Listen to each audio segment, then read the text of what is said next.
for the audience. So my name is Aneta Arnaudovska. I'm the Senior Anti-Corruption Advisor at the RAI Secretariat. Before joining the RAI, I was a criminal trial judge and a director of the Judicial Academy of North Macedonia. First, I would like to thank the organizers, First Global Initiative Against Transnational Organized Crime, EPLO, Eurocrim, and the Pantheon University of Athens for inviting us, and especially for giving us the opportunity to present the RAI mission activities and as well to chair this and next session with Transparency International. So I would start with one small survey about anti-corruption education in the Southeastern Europe. So anti-corruption topics are included in the separate subjects in international, criminal, substantive, and procedural law, mostly as a result of the supremacy of the topics of criminalization of corruption. The topics of prevention of corruption, ethics, and integrity, unfortunately, are neglected in the Southeastern Europe systems and education.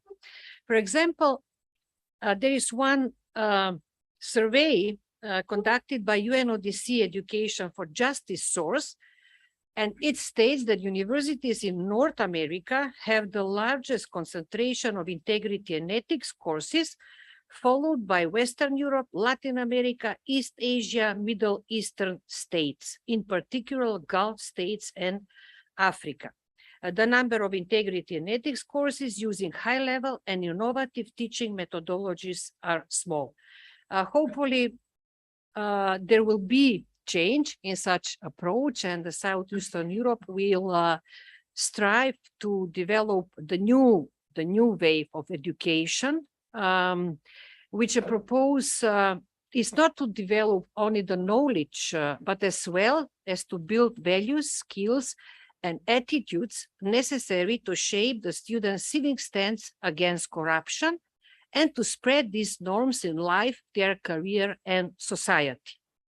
Building an effective anti-corruption education, whether it is a standalone course or a cross-cutting issue integrated in the other regular programs, should be a gradual process, but in my opinion, the key priority is the vision, the leadership, the capacities of the lecturers to successfully incorporate anti-corruption, integrity, and ethics in parallel with engagement of the students or professionals in extraordinary activities.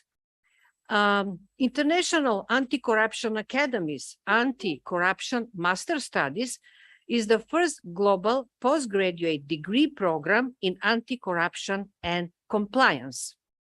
According to the IACA stories, one of the students completed said, "This course has enabled me to view corruption from perspectives I never imagined existed.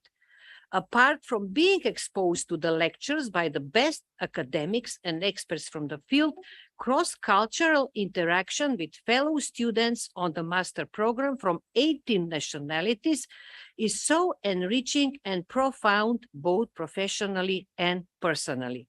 So I'm proud to invite Mr. Pavan Kumra Sinha, Director of Academic Programs Department at the International Anti-Corruption Academy and a member of the UNODC Anti-Corruption Academic Initiative, with experience in teaching asset recovery, corruption in customs, collective action, economic corruption, role of technology in anti-corruption, to present how all these components and goals of the anti-corruption education have been implemented in the IACA master study. Please, the floor is yours. Thank you so much, Aneta Arnaudovska. It's my pleasure to be here today, and let me thank Global Initiative Against Transnational Organized Crime, EPLO, especially Yugi, Ambassador Yugi, because he invited, in fact, our Dean, Mr. Thomas Stelzer, was supposed to be here, but since he was traveling and I handle the academic programs, he asked me to rather speak to you because I have a privilege of being one of the master students of IACA itself. And almost out of IACA's 10 years of existence, I am there for almost 5 years. So the advantage was that with my professional background, I come from Indian Civil Services, of the rank of Director General of Customs in Ministry of Finance. But then I changed, because before coming to IACA, I was heading the National Academy of Customs and Narcotics in India. And then perhaps that was the reason why I was selected, plus my anti-corruption knowledge. So the advantage also was that I was looking at the courses, how to modify courses and make it as up-to-date as possible, because corruption and anti-corruption is highly dynamic. So I will tell you something about IACA first, and then I will tell you about our master's program. And if you have any questions, I'm there to answer you. So if you can see, I will very quickly running about IACA. It's an intergovernmental organization, and IACA has 80 parties, like any other intergovernmental organization, out of which 76 are state parties and 4 are other international organizations. And the purpose of creating IACA, basically it came from, the idea came after the UNCAC, the convention came, that convention cannot succeed unless we train people and build capacities, and very specific capacities which was missing in the entire world.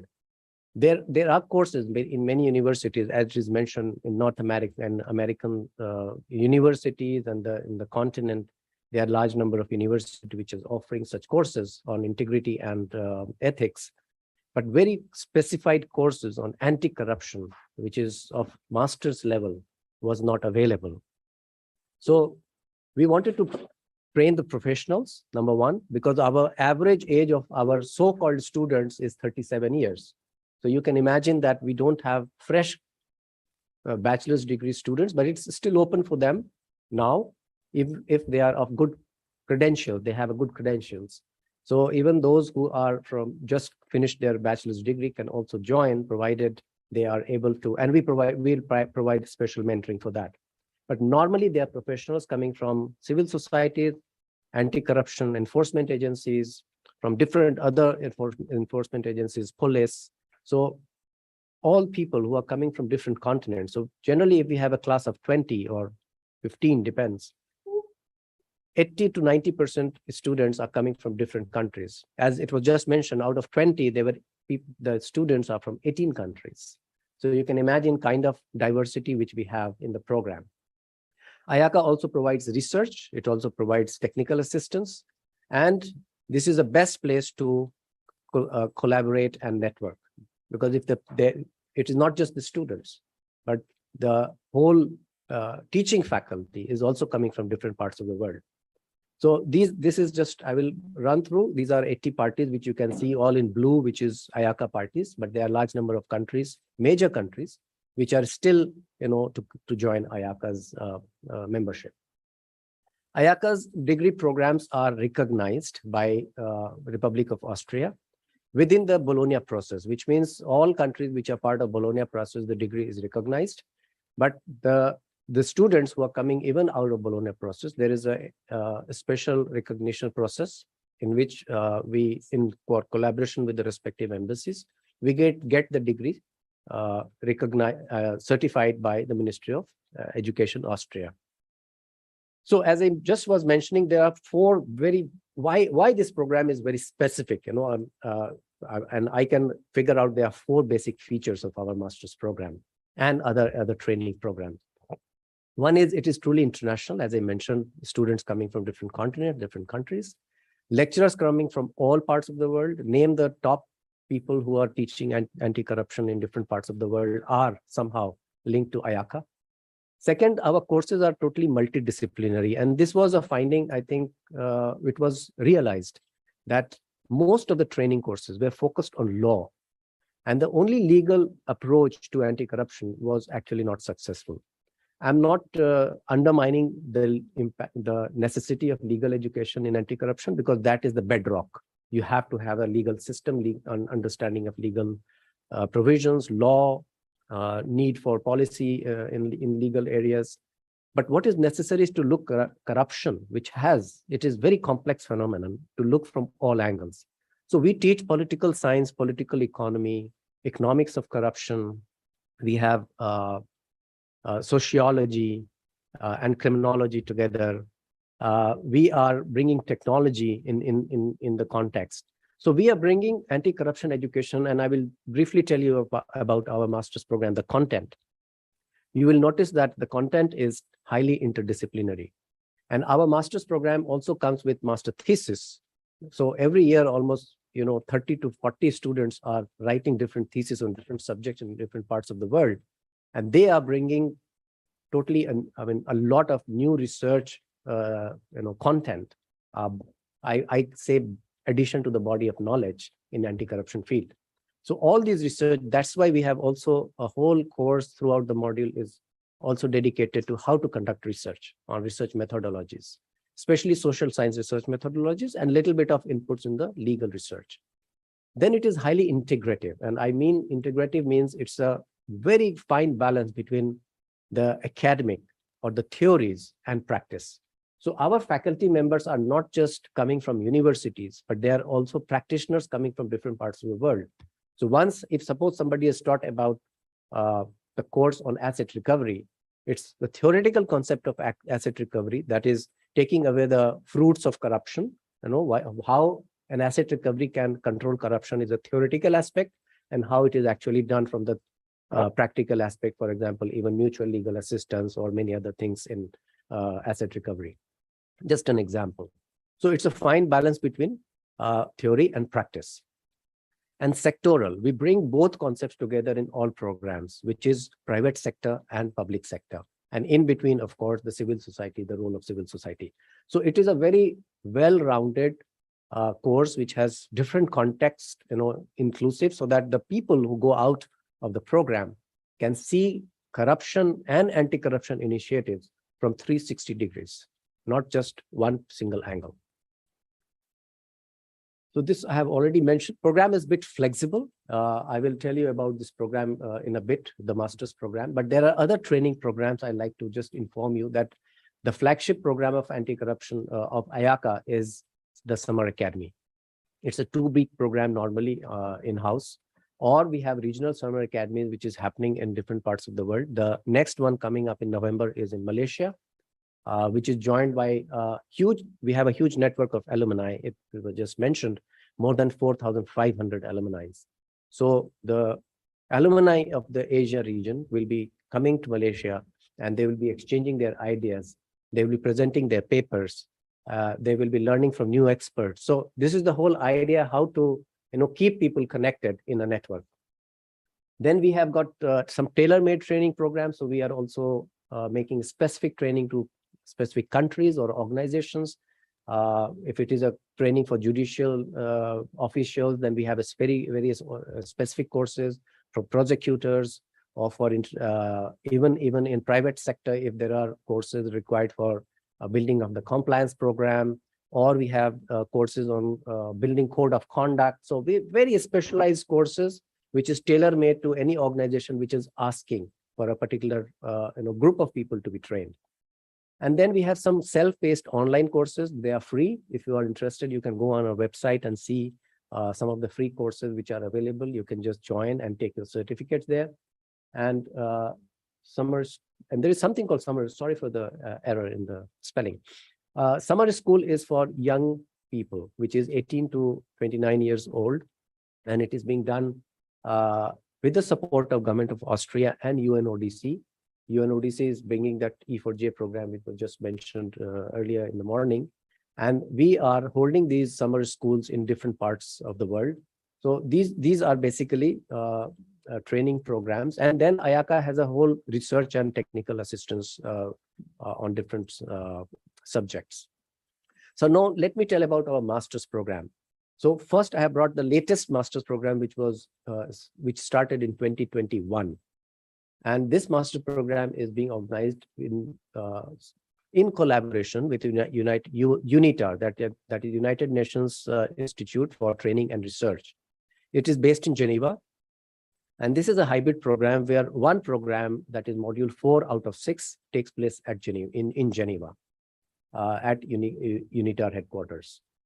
And this is an 18-month course and 90 credits.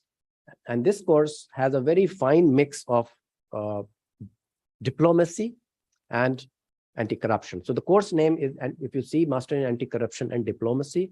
So whether it is negotiations or cybercrime, all new subjects, and because anti-corruption, when it comes to the international front, it is not just the diplomats or the people who are working in foreign affairs are doing diplomacy. Diplomacy is also needed by civil societies. They have to negotiate, they have to convince people.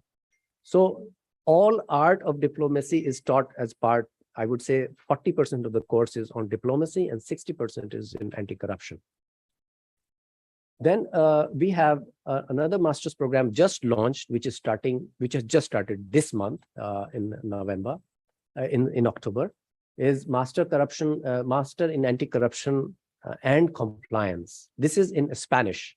So it may not be very much of interest here, but of course we are reaching out to Spain and South America, the Latin American countries, who are very, very much interested in anti-corruption, especially when a lot of corruption happened in countries like Brazil, which has also, it is of course Portuguese speaking, but then other countries which are around are very interested that there should be good capacity building in anti-corruption. So this is again 18 months program, it's 90 credits. This program is, it has only 4 modules, and generally each module is about 3 to 4 months.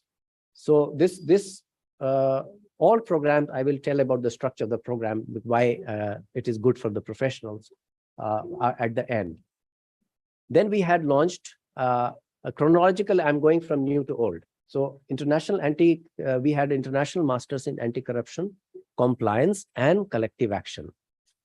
This is a 24 months program, and it has 120 ECTS credit, which is maximum under Bologna process, because after this, you don't have any student who receives the degree doesn't have to do any kind of bridge course, and they can directly enroll in the PhD program.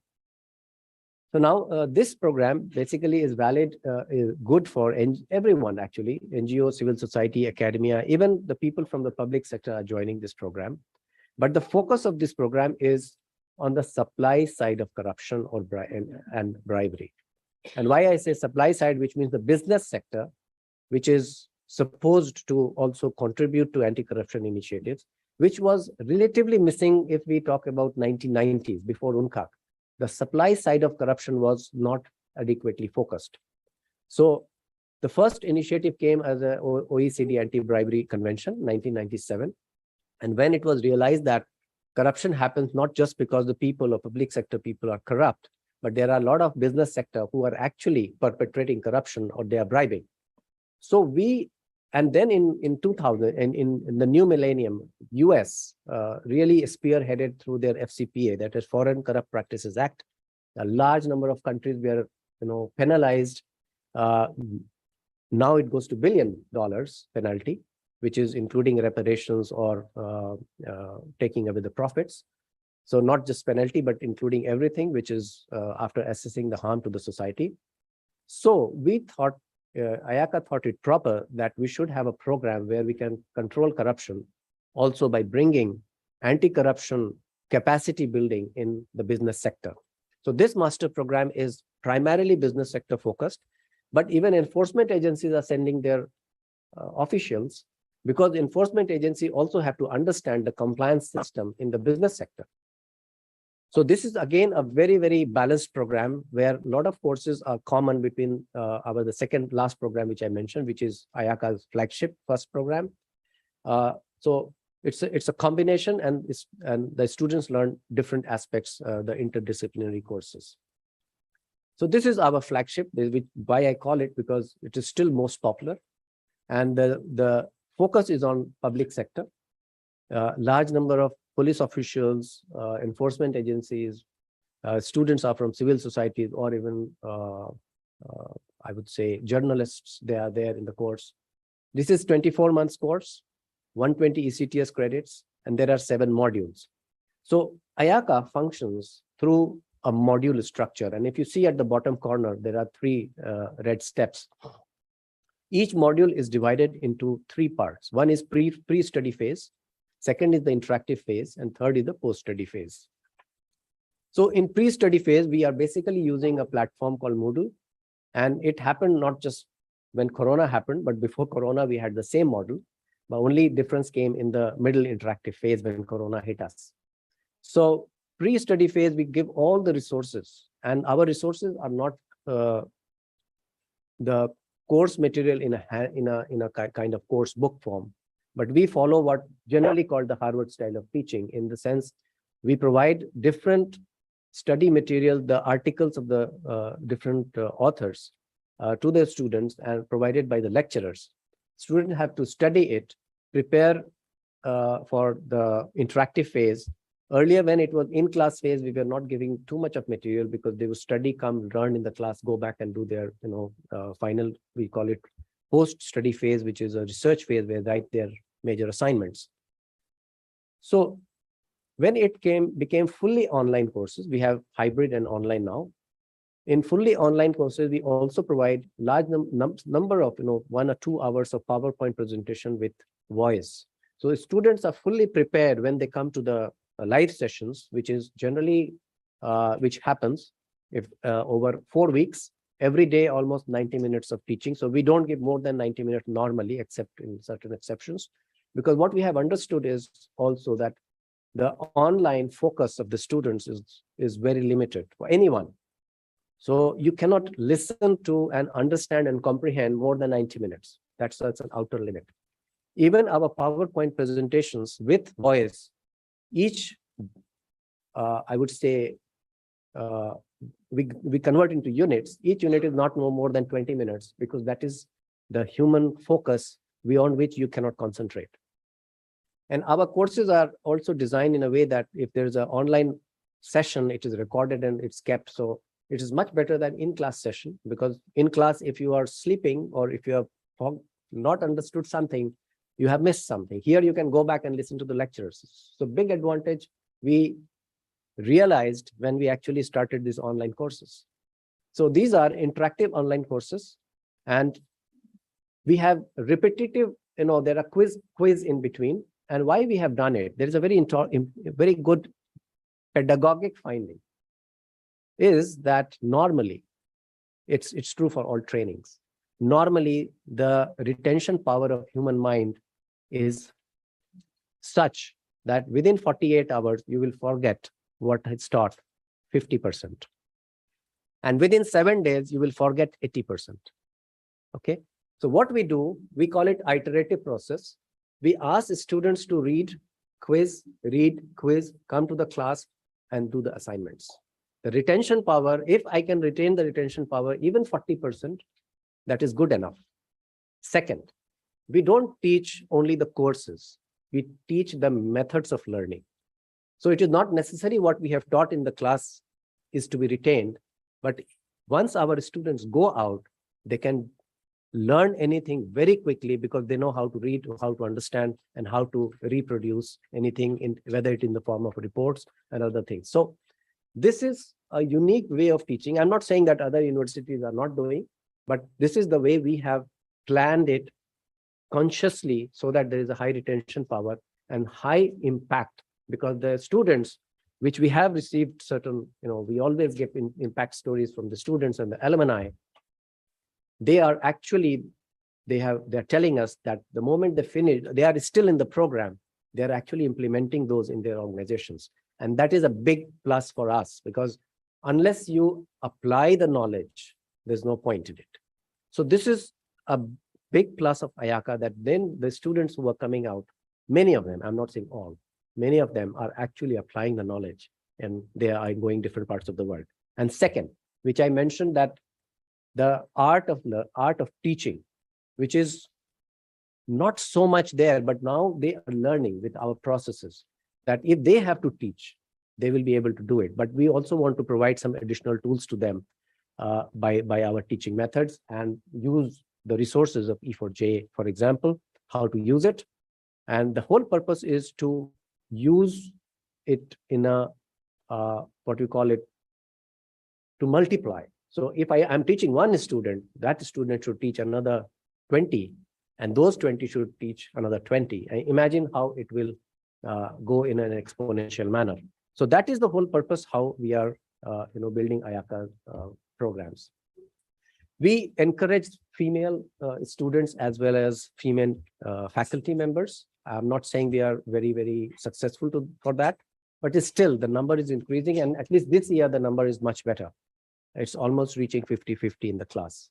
So this is another area which we are also targeting so far gender balance is concerned. There are some professional online courses. If you go to, I'll not go much in detail here, but you can see the list, and there are large number of courses, nearly 30 or 40 courses you will see that IACA teaches. And one I wanted, again, relevant to gender issue is that we have certain scholarships available for business women, not for public sector officials. Business women who can take this scholarship and take these courses, for example, corporate investigation, anti-corruption compliance, business compliance and human rights, ethical leadership, anti-money laundering, mutual legal assistance. Only yesterday, I was doing a course on leveraging technology, new technologies, which is artificial intelligence, blockchain, and data analytics for anti-corruption and compliance. So these kind of courses are available. If anybody of you is interested, you can go on IACA website, which is www.iaca.int. Very simple. You will see number of courses. If some course is not happening and there are some students are available, the people are available for training, we can launch the program anytime because programs are all ready. We just need to have concerned lecturers who are in different parts of the world. Their availability is important. So this is all from my side so far IACA is concerned and its master's program is concerned. I am open to any questions. Do you have any questions? I would like to ask you a question. Yes. Good. If possible. So what is your opinion whether the anti-corruption and integrity education can produce anti-corruption champions and leaders in the society? Yes. See, integrity and ethics has to start right from the families. That is one part. But so anti-corruption is a smaller set of integrity and ethics. And we can definitely teach it to the people. We can definitely tell how to handle. And I'm giving you from my personal experience. I was handling in customs in India, where there were huge amount of corruption. And as a senior official, we were not able to control it. But now we have, after these courses, which we are doing, we know the way how to handle corruption. Because that is the major problem. It is not that people are not interested in controlling corruption, but people do not know how to do it. And this is exactly the gap which is filled by these academic programs, which is a combination of theory and practice. And many times the practitioners are very wary of theories. They don't like theories. But the theories are lights when there are darkness in the tunnel. And you can find ways how to do it and find solutions. So definitely they can generate champions. Thank you.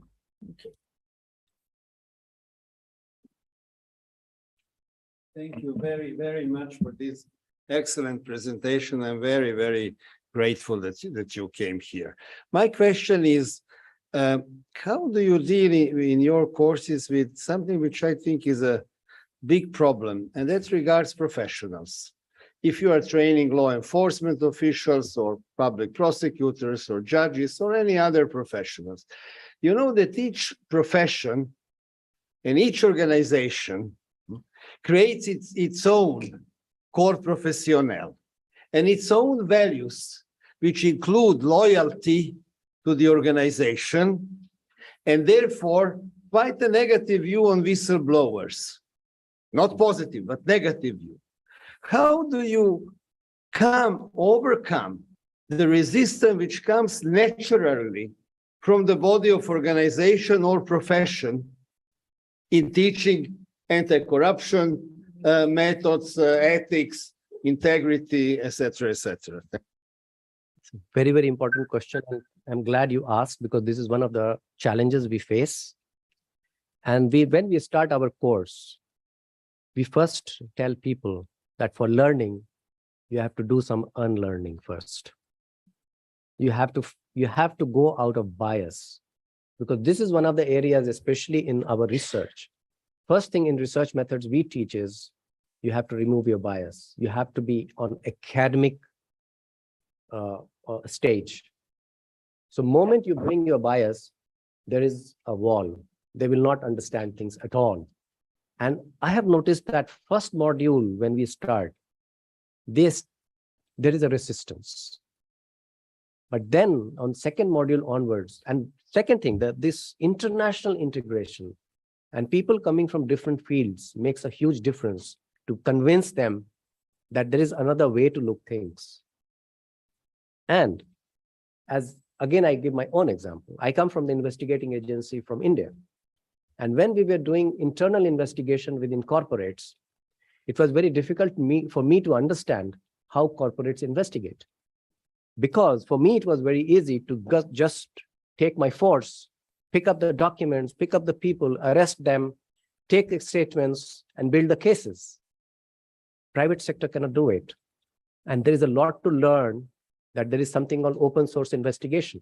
And we train both public officials and private sector officials on OSI, because that is the area which gives credible evidences, not just taking force.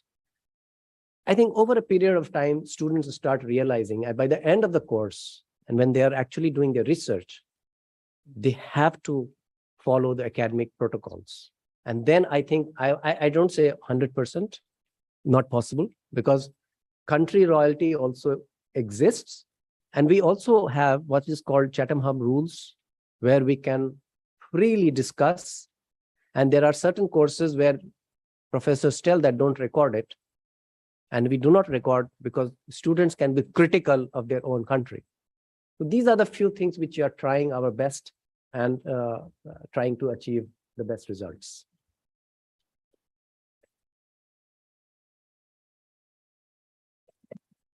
I think that one of the best things is to be critical of their own country. So I think that this is something on which we should stimulate more and more the students to be honest enough to see the merits and the demerits of their own system. But I wanted mainly to stress the importance also from the passage that our chairperson read about the student of, in a sense, the reinforcing personal interaction. And of course, I know very well that because of the COVID, most of the courses and most of the things had to be done only virtually or remotely, etc.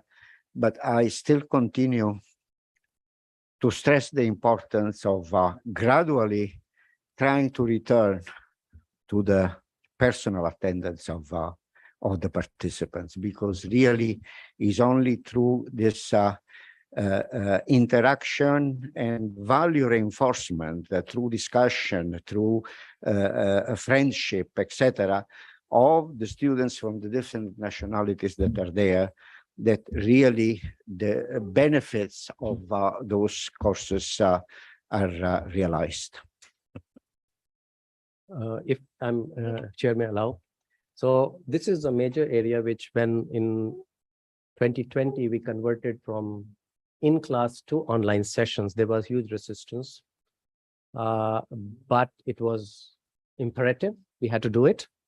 What we did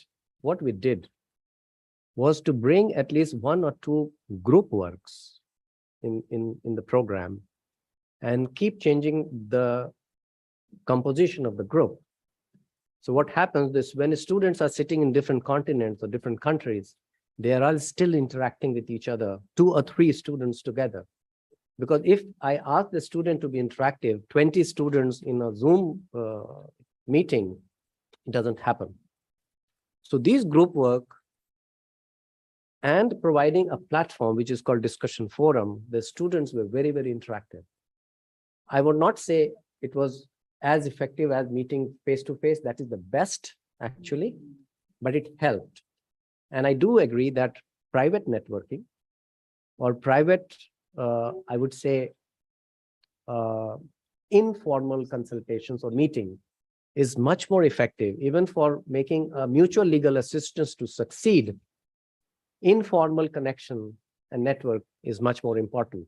And this is what we are trying to achieve. But I fully agree with that. Okay, if there are no questions, we can conclude that, of course, this course summarizes the key components of qualitative and effective anti-corruption learning for professionals. That, of course, differs from the learning for students. It is important to have different content methodology you mentioned, but I will also like to stress one issue, that of course use of innovative interactive methodologies and approaches requires funds. So it's very important to raise the question of sustainability of anti-corruption education and courses, not to be dependent only of donors and projects, but also to enable, to facilitate the sustainability and continuity of the education. That's why we as RAI built new partnerships in this regards. We had concluded memorandum of understanding with IACA last year in all these three components: master studies, summer school, merging the energies, synergies, and we hope that we will promote our cooperation. And building new partnership is very important for this continuity and sustainability. So thank you very much. Thank you. Are we here? No.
Okay, recognition I had mentioned right in the beginning is about it's recognized by government of Austria within the Bologna process. So within Bologna, of course, the the credits etc. can be transferred. Individual states can also recognize the degree. So that's a separate process where there are very few states actually which have done, but the degree in general is recognized, and it is being, if there are any issues, students come back, and there is a NARIC process where, we provide through their embassies a kind of certification. So we do this exercise, we assist the students to complete that process once they have received their diploma and degree. Program cost is around 17,900 for 26 months, which is all the three programs: MA Max program, which is Master in Anti-Corruption Studies. Then we have International Anti-Corruption Compliance and Collective Action, IMAC, and MACD, Master in Anti-Corruption and Diplomacy. So all three programs are priced the same, 17,900. Scholarship are there, but they are very, very limited. And it depends on the number of, the amount the funds are available from donors. The next year also we'll have a scholarship, but very limited, 2 or 3. And it is basically focused towards less developed countries and also for middle income countries in various on merit basis. And also merit means basis scholarship is there. Most of the scholarship which we give is not full scholarship, which means students have to invest certain amount from their side. So these are the only things so far master's program is concerned. Thank you.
Can we start? Good afternoon to everyone. My name is Miloš Vukčević. I'm professor at Faculty of Law in Podgorica, and it's really a privilege to be here. First of all, I want to thank to Global Initiative for inviting me and for European Public Law Organization, and of course, Ambassador Zvekic for inviting me. It's a really pleasure. Today, I have privilege to be a chair of one great book of Professor Dimitris. You already know him, he is your professor. And I think this is the right way. We need to teach our students by the book. So it's a very great book. It's more than 1,000 pages. I hope it will be in English very soon. So the all world can read it on English also. And as you know, for Montenegro and for me, this is a very important topic. We are a small country, but we have problems with organized crime. We have two famous organized criminal group, probably you know. Few weeks ago, the head of one of them, we call it Škaljarci, Jovan Vukotić, was murdered in the Istanbul. So it's really a question for us. And I will not talk anymore. I will give the floor to Professor Vasiliki, and the floor is yours. Thank you very much, Mr. Chair. And first of all, I feel that I have to apologize for missing the whole morning sessions and the opening and this great event. But I had teaching, and to be honest, I have to refresh to have a second reading in the book because I wanted to be very well prepared for this event. So let me introduce myself. I have the honor and the privilege to be here at EPLO. Actually, I'm the director of the Institute on Crime and Criminal Justice. At the same time, there isn't the academic head. I mean, I'm professor in criminology at Pantheon University. So I'm also privileged to have colleague, Professor Dimitris Uvas. We're the same department, so for many years now, and I really feel very, very privileged to have this excellent kind of collaboration within an academic department. And we all, most of us were aware how difficult are the power structures within the universities worldwide, not only in Greece. So it's really I'm really very happy to have such colleagues like Dimitris Uvas. So, and the third hat, but it's not here, that it combines with the other colleagues from different international organizations. Actually, I'm a member of the UN treaty body on the subcommittee on the prevention of torture, based in Geneva. And so I'm really very happy to see other colleagues from UN and other international regional organizations to be here. Well, sorry for taking so long on introducing myself. I have to come here. This is the book. It's a big book. And for the students that they are present here, and for those who are not present, but they will have this book as a syllabus, I suppose. So I think that they are the very privileged students, very privileged. And for the colleagues that they don't speak and they can read Greek, it's really a pity that you don't have the opportunity to explore what is written here. Well, that's why I will have a short presentation. I mean, I will explore the content and how the chapters are linked to each other. And of course, not any critics or comments, negative, because they aren't, not because the I'm afraid to say. Well, so what our dearest Dimitris Yuvas tries to do in this publication. He tries to, from my point of view, to address the different aspects of organized crime in certain context, either geographical context or social context. And he tries to move from, the narrow legal perspective and the legal analysis and to broaden the scope and he dips into the social, the cultural approach. He addresses certain aspects of the organized crime, and at the same time, the whole background and the whole perspective of the book is an interdisciplinary perspective. And this is very, very important. It's not only a legal analysis, it's not a social analysis, it's not a criminological analysis, but it's all of those analyses put together under an interdisciplinary approach. And to do that, we are aware how difficult it is because it's a kind of surpass ourselves, our background, our identity sometimes. So this is for me the big and the very important issue on this book and the perspective adopted. So the first chapter starts with understanding what organized crime is, and the different types and the manifestations of the organized crime are put, are analyzed in the first chapter. There is a holistic approach throughout the whole book. It is reflected in all chapters. And there is in the first chapter a very insightful perspective, moving from the legal definitions of the organized crime in the Greek criminal law to the interdisciplinary approach, as I said. The second chapter, written by Dr. Kloupis, explores the links between cross-border, transnational, and organized crime, and identifies the levels of prevention and criminal justice policies in tackling organized crime under a human rights perspective. And this is very important, this perspective and the questions raised and the certain cases, the case of terrorism and how the human rights maybe sometimes are threatened to the policies adopted in terms of tackling the crime and, prevention and all those issues of safety and the dialogue that is now in the front page for many years. So the sociocultural origins of mafia, the mafia's internal structure, the values, if we can say values and principles, but there is another code of communication, another code of ethics within mafia. And also the potential ways of the members of mafia to find ways out, all those issues addressed in the third chapter of the book with the title, The Sociology of Mafia, written by Ms. Dimitropoulou. The head of the anti-trafficking department of the UNODC, Mr. Elias Hadzis, analyzes everything that we know or we must know about the international framework and the binding instruments of the United Nations to confront human trafficking.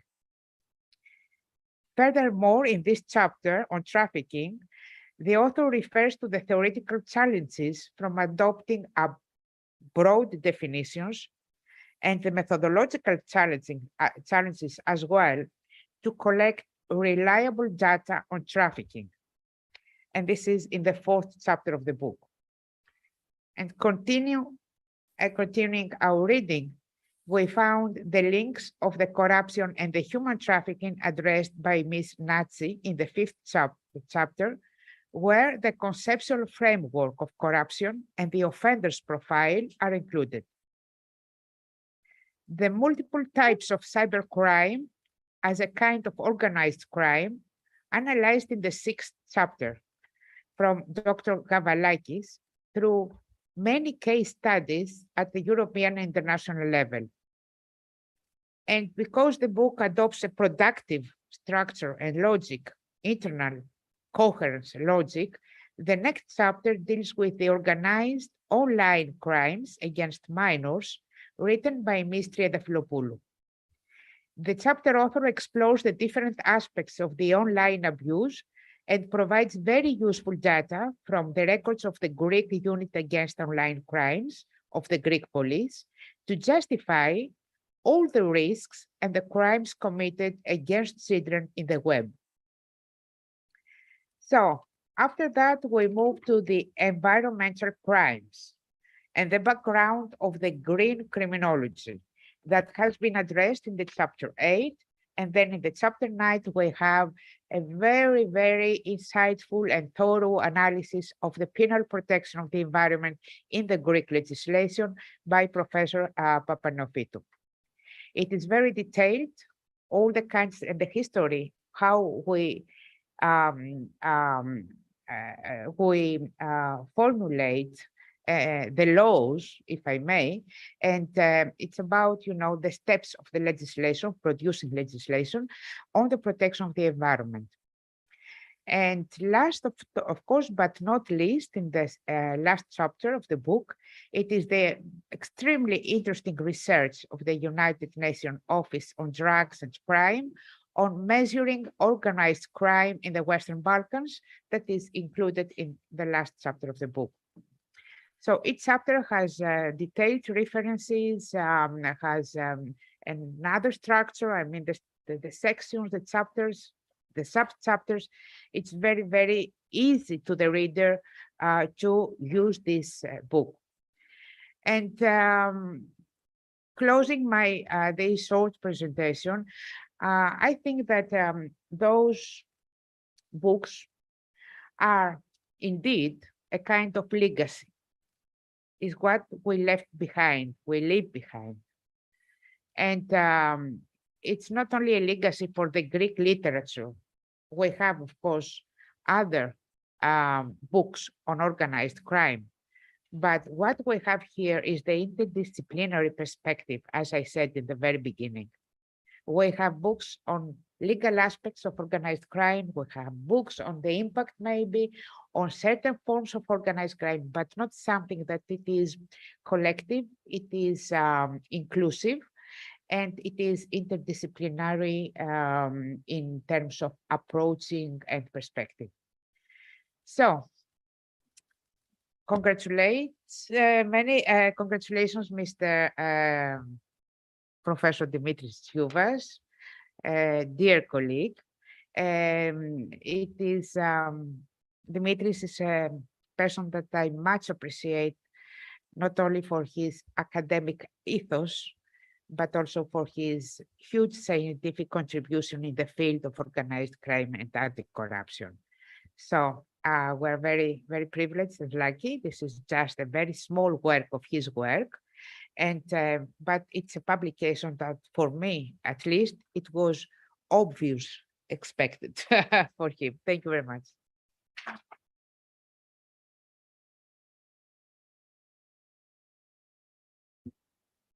Thanks, Professor Vasiliki, on these nice words. And now we will hear Professor Dimitris, who will speak about his book. Thank you. I'm more than flattered by the words, by the kind words that Professor Artinopoulou just spoke for our book. I don't think I deserve that much credit.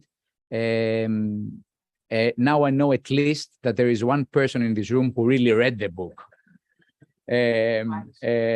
That was on short notice, and I must say a big thanks goes to Vasiliki, my dear colleague at Pandion University, for this effort, to read through the book. Because my students, this is a big book, so when I examine my students, I don't examine them, on the basis of 1,000 pages, but I choose, certain topics. Yes, or else I wouldn't be in this room right now. I would be a hated professor. But the reason for writing this book and for editing this book was because I do believe that when we speak about education, we need research to back up education. or else education is primary education or secondary education, but this is here university education. And this is education for professionals. So professionals need details. Professionals need case studies. Professionals need sources of information. And you need important pieces of literature sometimes to allow them to do the desk research that we do when we do a project. We at my university, and Professor Artinopoulou, who is a leading expert as well in the field of domestic violence and mediation in criminal and non-criminal mediation. We try to do some research-led teaching and research-led education. So we base our teaching on research that we conduct. So we don't read other people's research. I mean, we do this as well, but we try to conduct our own research.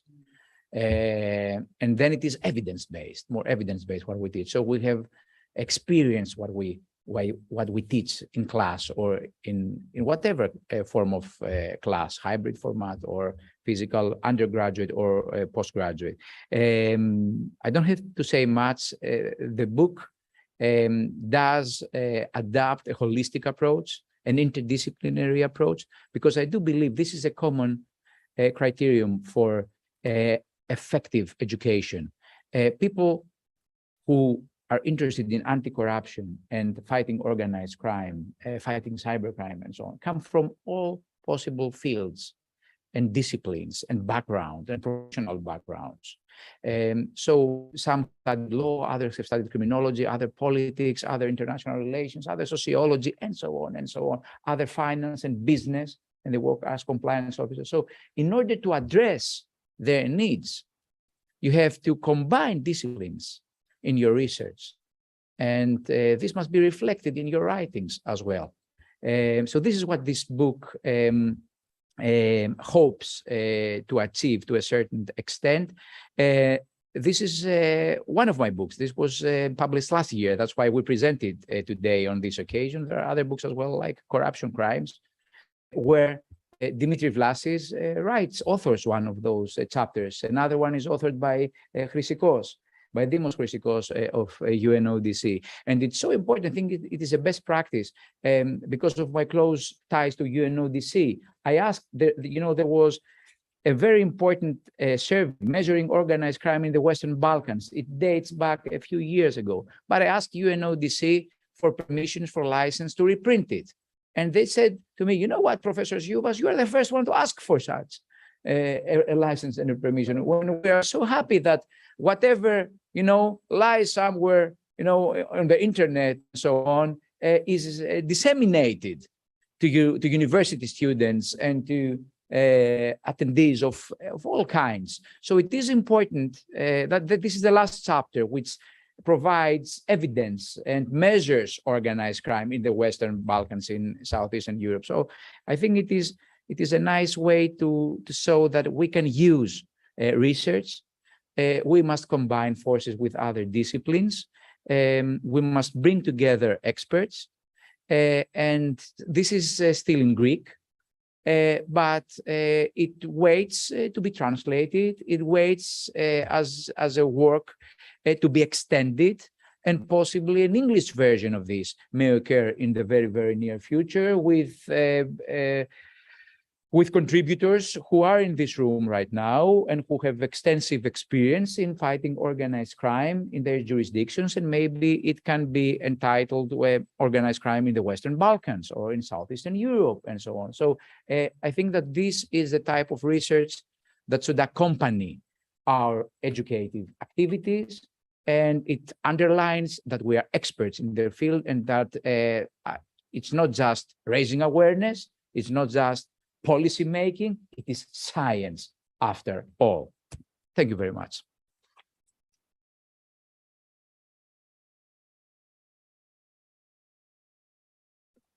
Thanks to Professor Dimitris. Congratulations one more time for this great book. And I heard from my colleagues from my faculty, we have subject organized crime, and my colleagues who teach that subject, they have problems because they use a lot of various books and materials, but now you put everything on one place, on one book, which still is a big, but everything is on one place, so it will be used.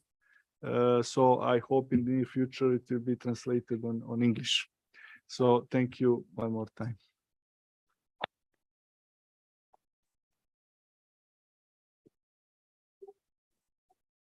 Foreseen the publication in English. Eduardo, we're looking for funding. Well, we have so many organizations in the room which can hopefully sponsor, hopefully very soon, because a big part of this, which we have chapters on human trafficking and migrant smuggling, chapters on cybercrime. And of course, we always try to establish the link between corruption and organized crime. So we have chapters about how corruption enables migrant smuggling and so on. So we could use some of these chapters, extended with further chapters contributed by our very big network of colleagues and experts. And this could be done with the University of London Press. They have contacted me in this regard because I'm also teaching at the University of London. So this is a project. And if this hits, so to say, your nerve in terms of contributing a book, I would be very happy to lead this effort jointly and try the English version, Eduardo. Very good, but we cannot wait for a second book to be prepared in order to have the translation of this book. So my wishes is that this book be translated as soon as possible, that you find an editor, that you find the funding. And the other question is, you mentioned another book you have prepared on corruption together with the contribution of Dimitri Vlasis Exactly. and Demos Chrysikos. That one, when is going to be published? This has already been published. That was It has already been 2016, and it was presented in this room. We need the translation also, that book. For sure. Thank you. For sure. Thank you very So much, Eduardo. If you have question, I forgot to ask, please.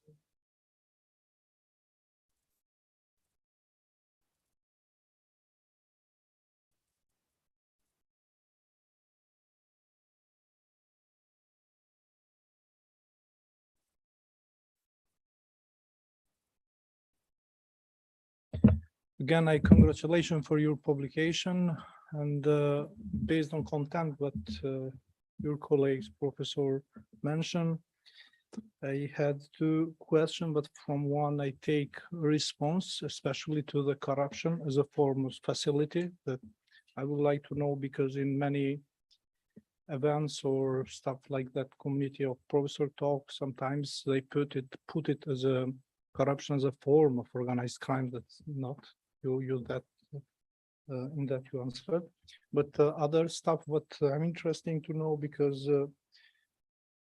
around 8 years ago I finished also the PhD in the theme of organized crime, and I would like to know how you treat it, because they mentioned the terrorism.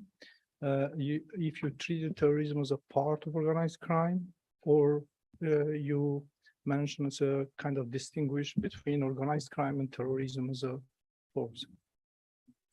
Thank you very much. Thank you. Yeah. You also suggest that you answer Professor Simeonovich is teaching organized crime and terrorism.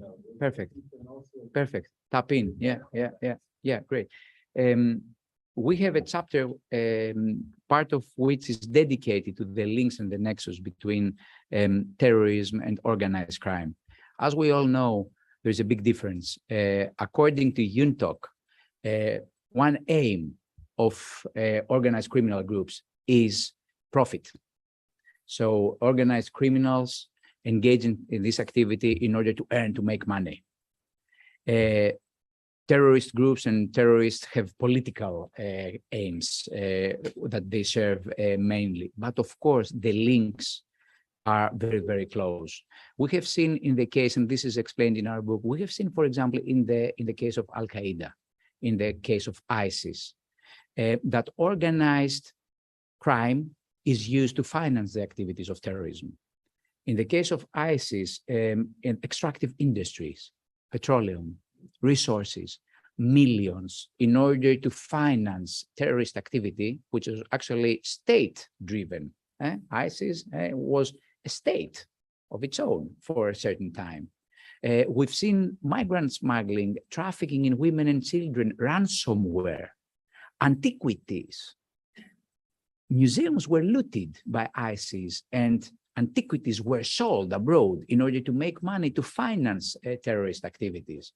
So we do see that the links, are very, very close. The nexus is very close. And it comes as no surprise that when we discuss money laundering, it's not just money laundering, it's also money laundering and financing of terrorism.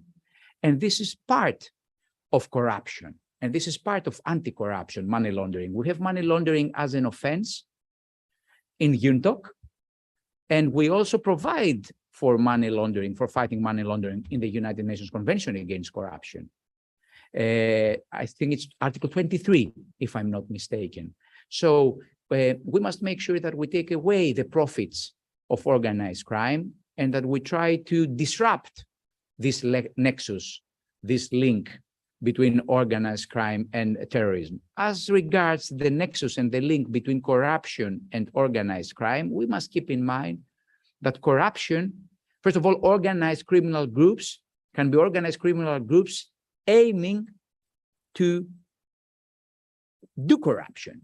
So you can have 3 or 4 lawyers, another 3 or 4 accountants, Siemens thing, and so on, Novartis. So these are organized criminal groups which were engaged in bribery all the time. So you can have corruption perpetrated by organized criminal groups. But corruption, you can see it as an enabler, as a facilitator for organized crime. We can find it at the forefront, at the beginning of organized crime, in the preparation of organized crime, because you need to finance it and you need to enable it. You need to pay a bribe at the borders, because Binis spoke previously about Frontex. You need to pay a bribe in order to facilitate moving, trafficking people over the borders.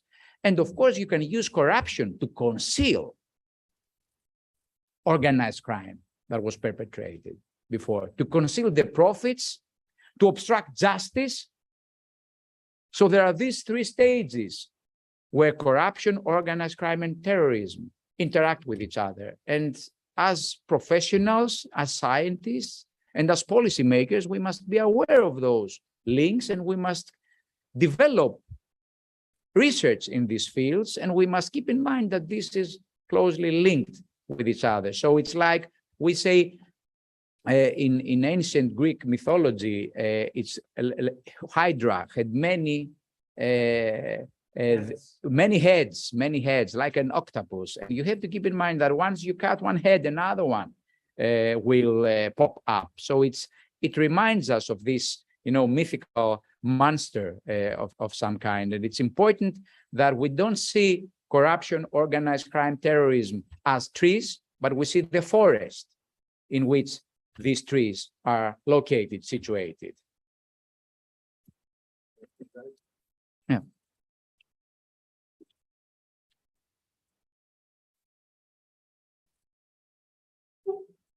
My name is Dragan Simeunović. I'm professor at the Faculty of Political Science at the Belgrade University. And I would like just Dimitris' congratulations for this excellent book and a very huge book. It will be very, very useful for your students. I just like to say, to mention just new phenomena, because I'm very long as Ugi knows, in this searching of terrorism. There is new phenomena, 2 relatively different roles in the past are now very closely connected every day more. I'm talking about narco-terrorism. A lot of organizations start to finance themselves. For example, Kurds and Afghanistan as well, but Colombia, for example, former left-wing organization, guerrillas, lacking support of the Soviet Union, now are financing themselves with the money of the narcotics. And we are talking now about narco-terrorism every day more, which is a relatively new phenomena. For example, for the UNODC, a very important link. And for the young researchers, something what will be for the sure in the future more present than today. Thank you very much.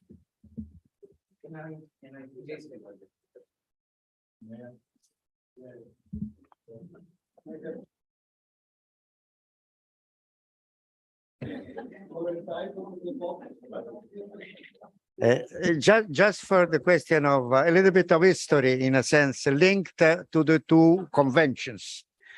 Let's not forget that in the UNTOC convention, the Palermo Convention, or whatever we want to call it, corruption of public officials is one of the mandated offenses for organized crime. So already is there.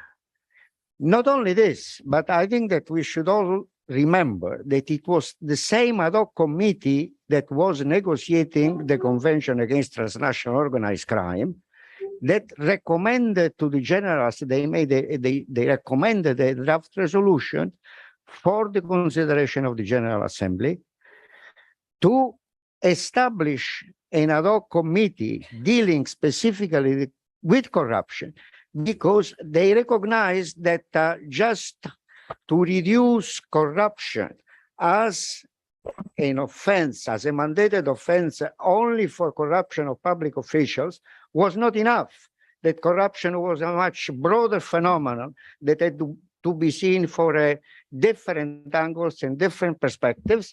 And for this reason, they made this recommendation. So it was the same ad hoc committee negotiated the Convention Against Transnational Organized Crime that recommended to the General Assembly the establishment of another open-ended ad hoc committee to negotiate the new Convention Against Corruption. This, as far as the history is concerned. More or less the same thing we should say about terrorism.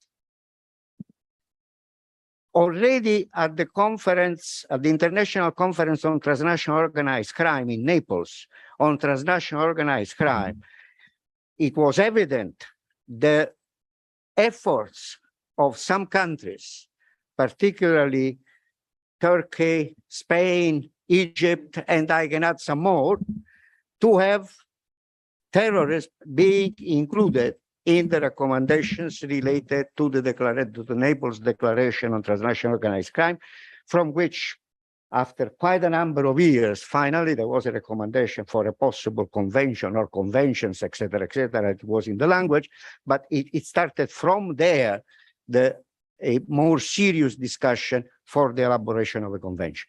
So already there was this exigencies of quite a number of countries to have terrorists being included. More or less the same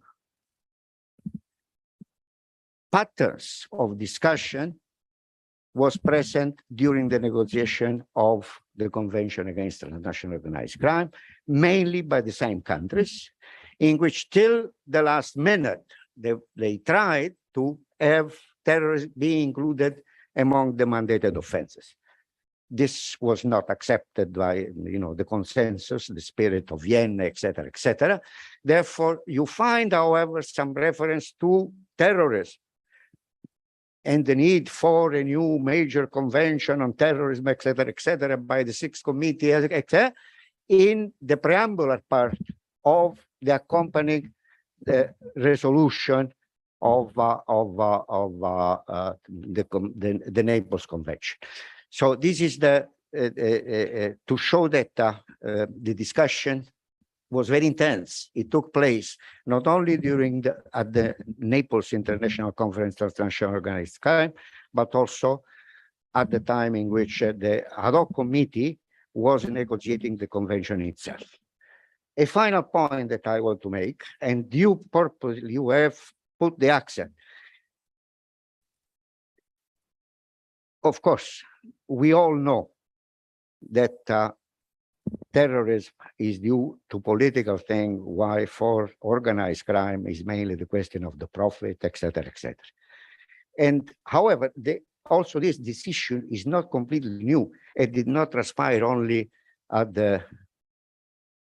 during the conference on transnational organized crime, which was held in Palermo in 90. It was still continued during the Congress in it started and then the Congress in Cairo on crime prevention and the treatment of offenders at the time, where there was a resolution proposed by Egypt, 95, proposed by Egypt exactly on the connections between transnational organized crime and terrorism. And I remember on this, our dear friend, Professor Sherif Bassiouni, who started to scream against these connationals from Egypt who had proposed and were maintaining this resolution. How would you dare to confuse terrorism with the transnational organized crime? But it continued also in Cairo, etc. Now, if we took the convention itself, I think that it's clear that terrorism is not a mandated offense. However, if you consider the elements that constitute, that you have to consider of serious crime, which a penalty of more than 4 years, 1.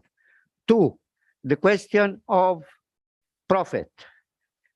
And 3, the question of conspiracy or association, more than 3 persons, and et cetera, you know, whenever you find this kind of things in cases of terrorism, in which you can prove that there was profit, and therefore it was not only for political thing, that there were more than 3 persons committing the thing, and that the penalty would have been more than 4 years. In my view, the Convention Against Transnational Organized Crime could also be applied in the cases of terrorism. Thank you. Add one thing if it's not. No, because I think this is politically. First of all, congratulations, Dimitris, for this book. We cannot read it in Greek, but now that you promise that it will be translated, maybe some of us will read. Maybe you can make a smaller edition, you know, for a good. No, I wanted to say this is very interesting discussion. I just want to that we take note of one thing. We have single convention against drugs, which put together various conventions, basically. We have managed to have UNTOC against organized crime. We have managed to have against corruption. We are now managing to have about cybercrime, but we have not managed to have a single universal convention against terrorism. The committee is still discussing it forever because this is much more political issue than others. And so we have to find these innovative ways to deal with terrorism by using some of the established mechanisms. Though, as you know, there is a convention passed by General Assembly about the financing of terrorism, which linked to UNTOC or to UNCAC can really be a good legal instrument. And this is what we are pleading.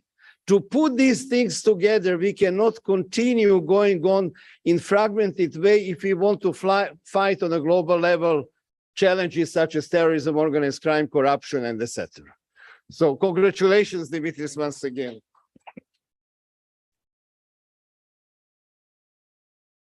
Allow me one last remark. I'm so happy that we have in our room today Ugi and Eduardo, because their intervention show how important it is to know about the history and the negotiation process and the conflicts of interest between state parties. Terrorism is a very controversial issue, and the reason for this is because one man's terrorist is another one's freedom fighter, as we used to say. So I do understand that some states are very reluctant to ratify a convention which will fight terrorism. But allow me to say one word, Eduardo, which taps upon your comment. And your comment was actually saying, more or less, look, guys, we can use organized crime and UNTOC to fight terrorism.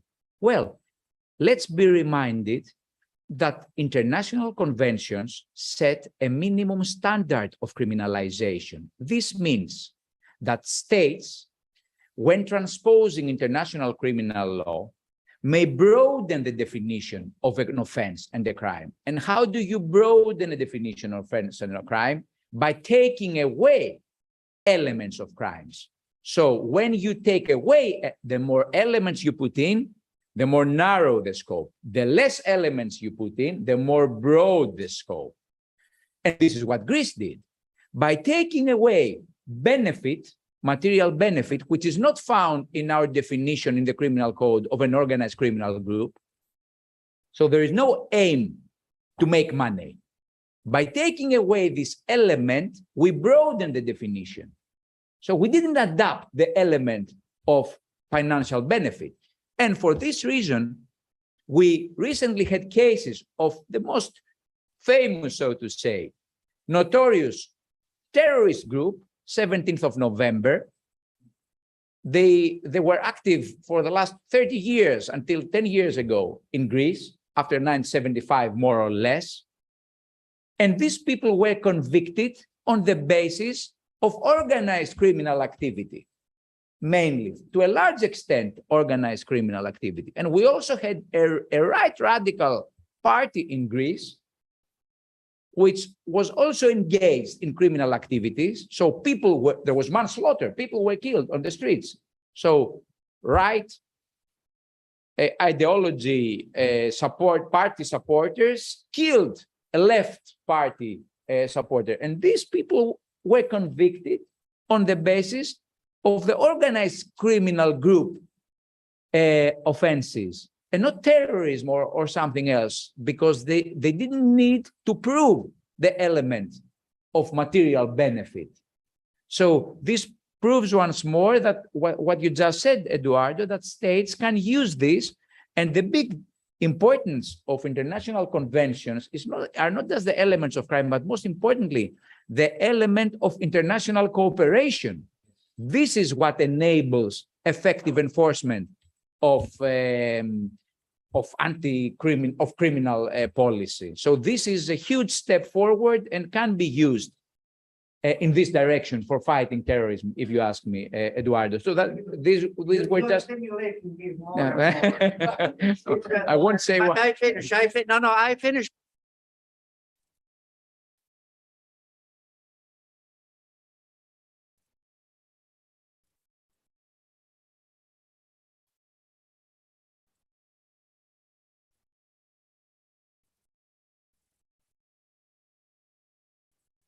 Sorry, I'm not going to read anything, etc., except to say that for those who are interested a little bit in the history of the negotiation of the two instruments, there is a very comprehensive and elaborate paper of Dimitri. The title is Challenges in the Development of International Criminal Law, the negotiations of UNTAC, UNTOC, and UNCAC. So and this was published, I think, no, he completed at least the thing on 2007, and is published in one of the volumes of International Criminal Law of Sherif Bassiouni. If I'm not wrong, is the second volume from page 907 to page 937. Is not 1,000 pages, is 30 pages, but is very, very, very interesting and comprehensive paper.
Okay, I think we might go ahead into this panel now just so we can finish on time as well.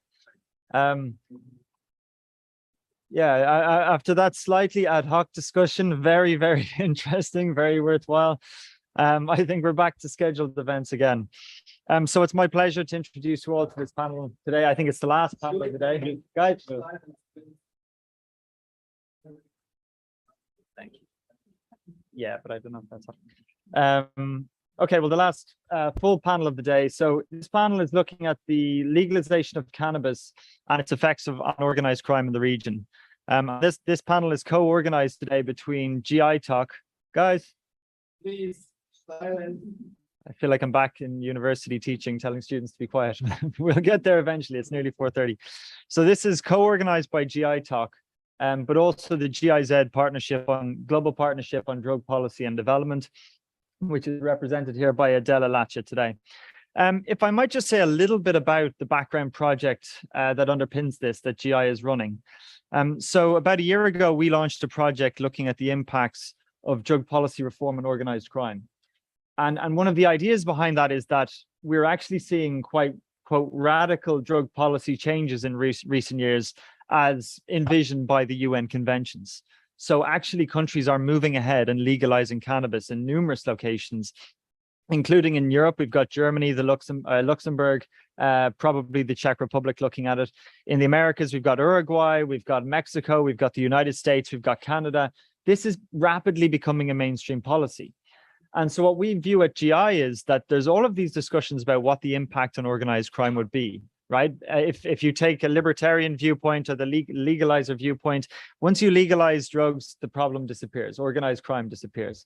And we take a much more, I think, complicated view on that organized crime will not necessarily simply disappear, that it's adaptive, that these markets are segmented, that there's complex intersections with regulations. And so we're really trying to unpick some of those nuances of this discussion. So with that in mind, it's my pleasure to introduce this panel. I think Fatjona, you're going to be going first, who is the director of our Southeastern Europe Observatory at GI, and then Adela will be going second. So yeah, I think that's good to go. So Fatjona, do you want to go first? Sure. So can you hear me well? Because okay, it seems that you are hearing me quite well. So good afternoon, everyone, and thank you very much for this great opportunity to be part of this panel. Though for some technical issues, I couldn't be there present. So thank you, John, for the introduction of the panel. In fact, for all of you that you don't know me, my name is Fatjona Mejdini, and I'm the director of the Global Initiative Observatory of the Illicit Economies in the Southeastern Europe. Today with you, I'm going to share, in fact, and have my presentation on illicit cannabis cultivation in Albania and how this phenomenon is now impacting the illicit markets. The case of Albania, in fact, is a very interesting one that shows the effect that illicit cannabis cultivation has in illicit markets, not only in the place where it is produced, but also abroad. Today, I'm going to share with you some of the findings of a paper that I published recently in the volume Geopolitics of Illicit, linking the Global South and Europe, published by Nomos and supported by the German Federal Ministry for Economic Development.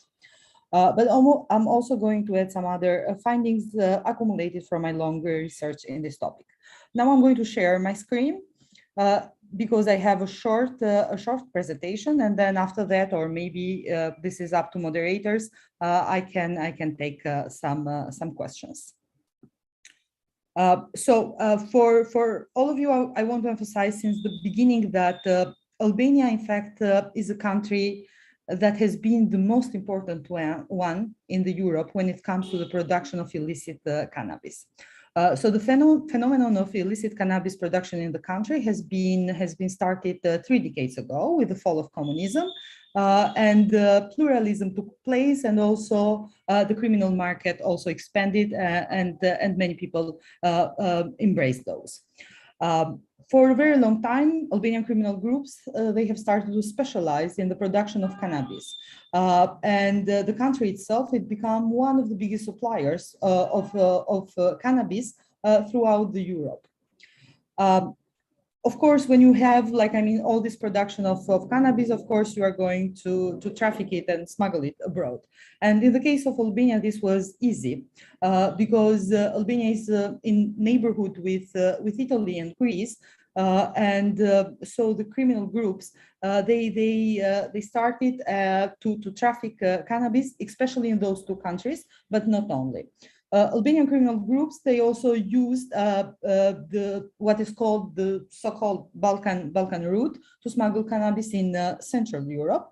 But in the recent years, we also have seen its smuggling by the sea, but also by the land in the east, and I'm meaning here Turkey.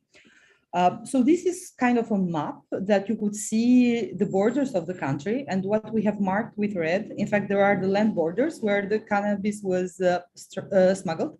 Also, you could see the lines in the sea, many lines for the smuggling of cannabis in Italy. And those that thing has been done quite easily using small boats.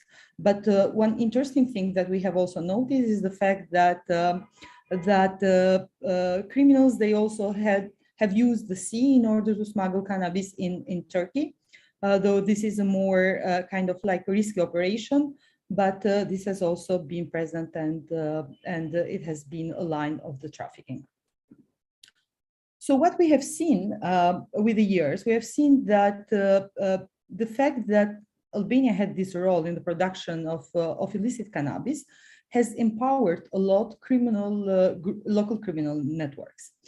So probably you have heard now about the kind of like significance that these criminal groups of Albania have in Europe, but not only, when it comes to also more other illicit markets like cocaine, let's say. And the majority of these groups have their start in cannabis cultivation. On the other hand, of course, smuggling, having such big operation of smuggling of cannabis for a very long time, has generated many profits for these groups, and they have been able to empower themselves and also to enter in other illicit markets. Very often, the cannabis, in fact, will be used as a currency, and especially will be exchanged with, let's say, heroin coming from the east. But on the other hand, because of the cannabis smuggling, Albanian criminal groups, they forged very close relationship with the Italian mafia, and they took this friendship and they just used these links, but also the routes that they have found to enter more lucrative markets that I'm going to speak now. So the situation with cannabis cultivation in the country was very difficult. You probably have heard of Lazarat. So Lazarat is a small village in the south of Albania, less than 30 kilometers from the border with Greece. And for a very long time, for around 20 years, Lazarat was considered the European capital of illicit cannabis. And in the picture that you could see, this belongs to 2014, when the government finally took the stand of cracking down Lazarat. And more than 1.6 tons of cannabis were seized in that moment, but not only cannabis, police found there also labs, cocaine and heroin labs. So as I said, in 2014, the police in the country, they have started these operations of cracking down cannabis, directing their efforts in this village that it, in fact, was one of the center of the production of these illicit drugs.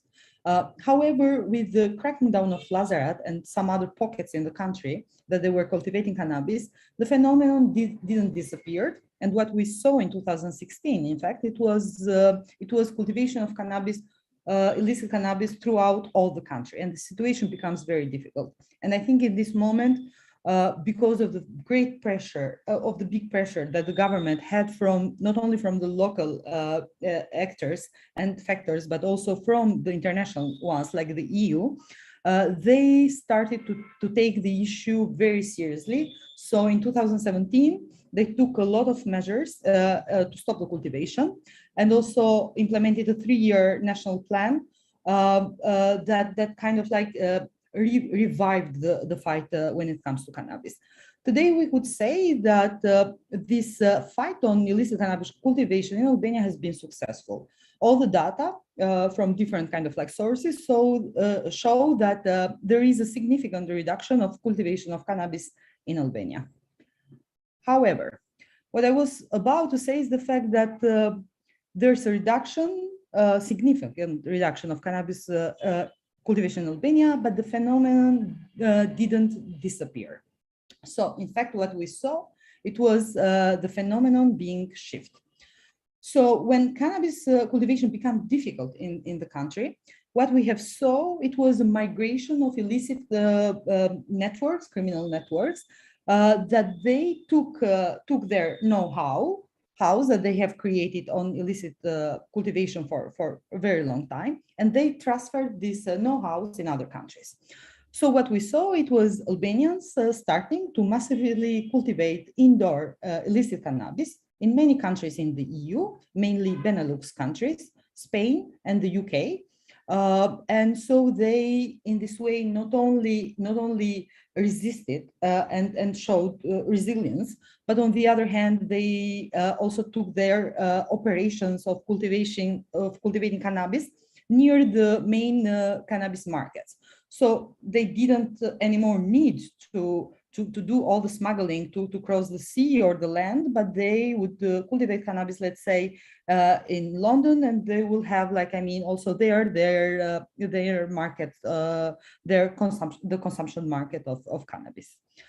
What we have seen, in fact, unfortunately, is the fact that during the COVID-19 pandemic, this phenomenon was intensified, and especially many young people from Albania migrated to Spain to cultivate not only indoor but also outdoor cannabis in this country, and the phenomenon it created also another pandemic, I would say. Also, what we are seeing right now in the last 6 months, many Albanian youngsters are crossing the English Channel with small boats and asking asylum to the UK, but many of them, in fact, they will end up in these cannabis houses that have been established there, and some other will be also vulnerable to enter in other illicit markets. So, as a conclusion, I brought here the example of Albania to tell that sometimes, like what we have seen in case of the Albanian story, is the fact that cannabis cultivation, illicit cannabis cultivation, in fact, created empowered criminal groups of Albania and made them become more powerful, and kind of like made them enter in other lucrative markets, like the cocaine market in Europe. On the other hand, it pushed the phenomenon, like, from cultivating in the country, it pushed it to some other countries. So the phenomenon itself didn't disappear, but just was shifted somewhere else. And of course, this is continuing right now. And of course, it has created a lot of problems, not only for the countries where these criminal networks are cultivating cannabis, but also for the Albania itself, because we are seeing more and more young people going toward this illicit market. And of course, this is not a good news. Since the panel that we are discussing also has this question on legalizing cannabis, I mean, this is very difficult. There's no straight, like, I mean, yes or no in this kind of like very complex debate. But I just want to bring in attention the fact that Albania is currently mulling the idea of legalizing cannabis for medical purposes, although there is a lot of criticism, I would say, in this regard. And on the other hand, I would say that the very fact that these groups, criminal networks from Albania, became infamous, and they had all this kind of like facility in cultivating cannabis abroad, Of course, it was also facilitated and it was made profit by the fact that in these countries where they mainly operate, cannabis is still not legalized. So this was in a nutshell my presentation. But as I said from the beginning, I am open to any question, but also I'm very eager to listen to other colleagues because I know that also the other presentation is also going to revolve around this issue. Thank you very much.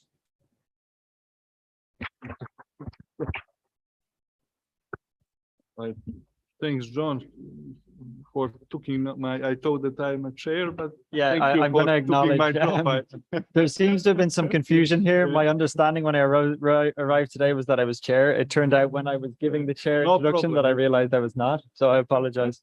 No problem. I will tell you a few sentences and then I will give floor to Adela from Albania, from GIZ. But I just want to say that this question is very important for Montenegro in this panel because we are now in the process of legalization of cannabis. In our parliament is proposal of the act to legalize cannabis in medical use, cannabis oil, and we have debate. For one side, we have some political party who think that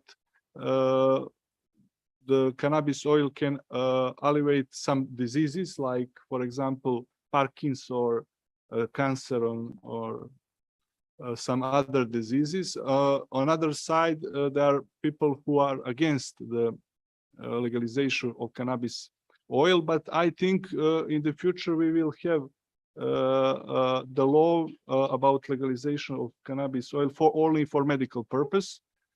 Because I think the parliament, the majority of the parliament will vote on this law. As you know, many countries have legalization of cannabis, like in medical purpose, like Greece, like Croatia, North Macedonia. And another question is legalization of cannabis for recreational use. Most of countries forbidden using cannabis for recreational use, but there are some states in United States and also another states like Canada who did this kind of legalization. So it's a really controversial question, and it's my privilege to be today and heard from you. So I give the floor to Adela. Please, the floor is Thank you very yours. much. It's a pleasure to be here in this panel. Indeed, I hold two hats. I am also teaching at the University International Business, and lots of the discussion in the morning I do teach in my classes, but I also work for GIZ, which is the German Agency for International Cooperation. And for those who are from Greece, maybe you don't work with GIZ, but we are on behalf of German government acting in many countries to reach development. So in a very nutshell, what we do.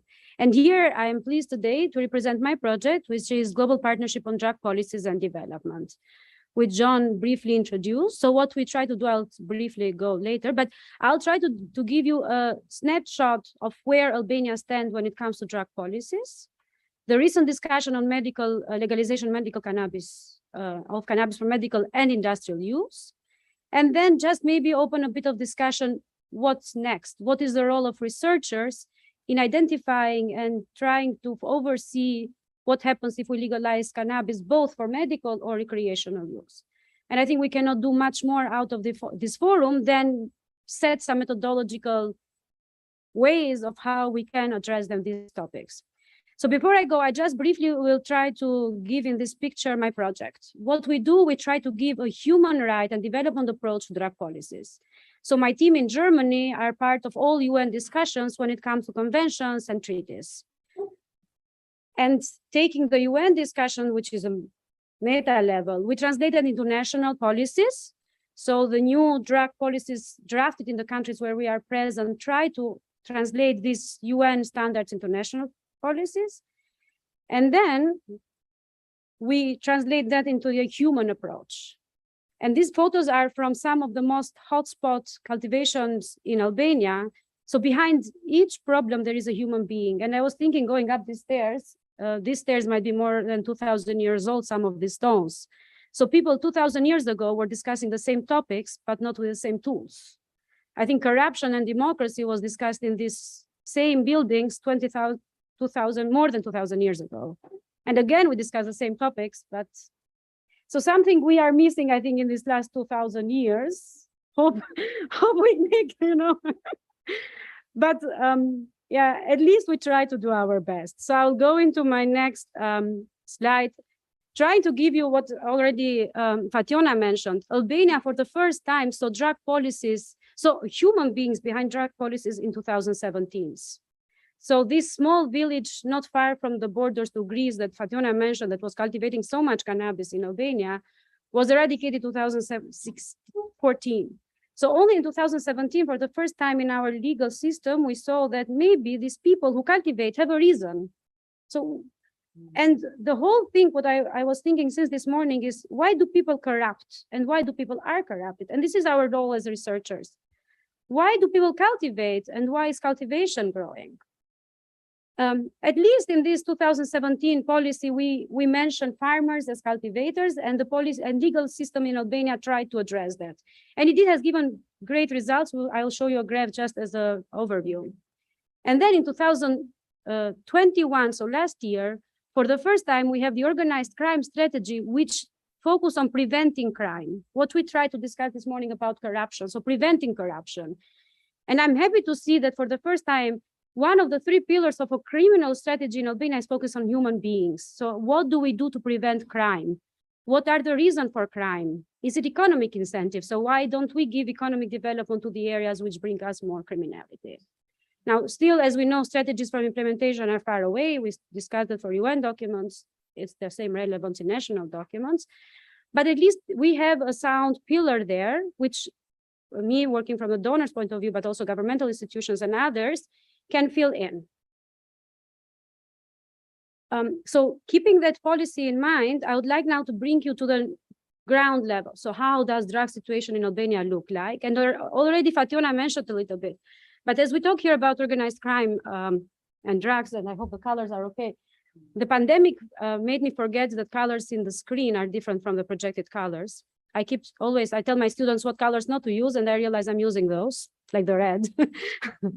But if you see, this is a trend of people who go to jail for production and sales of narcotics, people who go to jail for cultivation, so practically they have a farm, a cannabis farm, and these thin lines, which have the bars here, are people who take part into structured organized group.